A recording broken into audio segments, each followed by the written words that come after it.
given the function f of x equal to the natural logarithm of x squared minus 4, let's calculate the domain of f. The domain of a function f of x is the biggest set of real numbers where f of x, the expression, makes sense. So we can see the expression of f of x is a natural logarithm. So when does a logarithm have sense? A logarithm has sense when what is inside the parenthesis is bigger than 0. We cannot have anything like a negative number or a 0. So let's study the sign of what is inside of the parenthesis of x squared minus 4. So what we have to do is make the polynomial equal 0, that is x squared minus 4 equals 0. Now let's calculate the values where this polynomial is 0. That is pretty easy.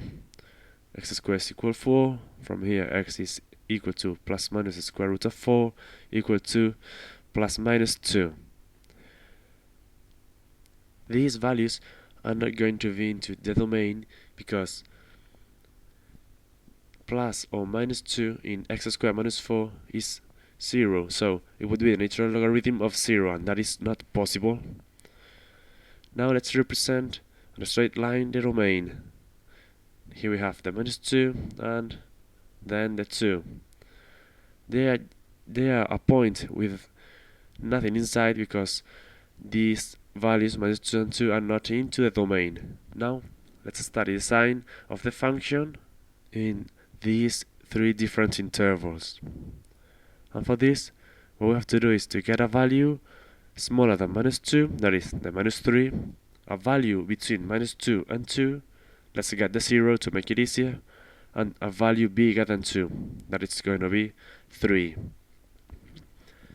Let me remind you that we are studying the sign of x squared minus 4. That is what is inside the logarithm, not the logarithm itself. So, substituting the minus 3, we would have minus 3 squared minus 4.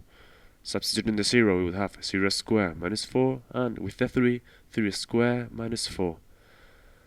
This would be equal to 9 minus 4 is equal 5. That is positive.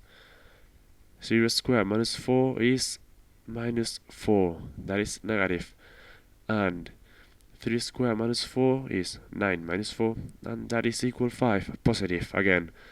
So, as we know, the domain of f of x would be those intervals where what is inside of the parenthesis is positive, and that is before minus 2 and after 2. So, the domain would be